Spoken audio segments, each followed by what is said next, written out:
我哋就睇一睇住客點樣描述漏水狀況。跟住就因為滲到出邊咧，就呢度有個本身有個浴櫃、洗手盤。哦，洗手盤個位，OK，係啦。咁我哋拆咗，前幾日拆咗嘅。係，OK。因為就呢一度原因就係因為呢度滲啦，係呢度有起泡啦，係見到。咁就所以就即係你見到懷疑就入邊個洗手盤啦。因為洗手盤咧就發覺個洗手盤個木板咧都濕，即係濕晒，因為用咗有10零年啦。得 OK， 就所以就拆咗啦。係咁拆咗之後就因為唔知道呢個結構原來有個地台嘅，係咁啊發覺呢個腳又好鬼乾，即係唔知乾身啦個意思。係啦，就好似又冇話有啲窿啊成啊滲出去。係，所以就睇下會唔會可以冚晒，係咪啲喉管裏邊滲？我一陣幫你睇，咁樣咯。OK，最主要係呢個或者閂咗個角。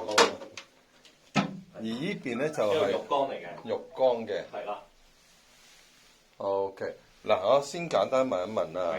嗱，第一咧，你哋因為見到出邊呢個位置，係呢個浴室對出嘅位置，咁呢度咧有啲咁樣出現咗幾耐到嘅？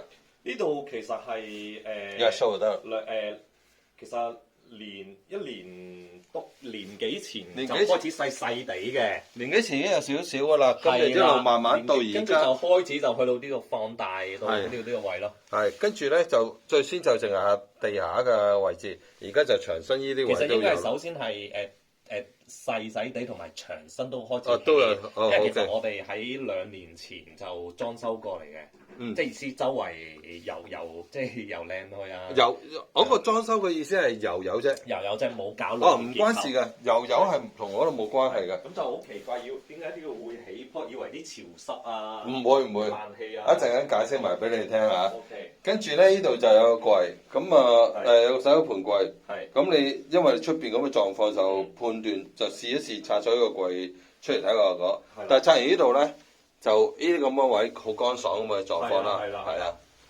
OK， 好得。然後好啦，OK， 好。望啲人你攞走。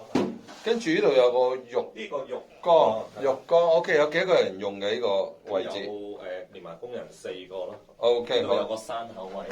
得，好，就咁樣。紅外線顯影下，漏水無所遁形，確認漏水位置再進行工程，先可以真正解決漏水問題。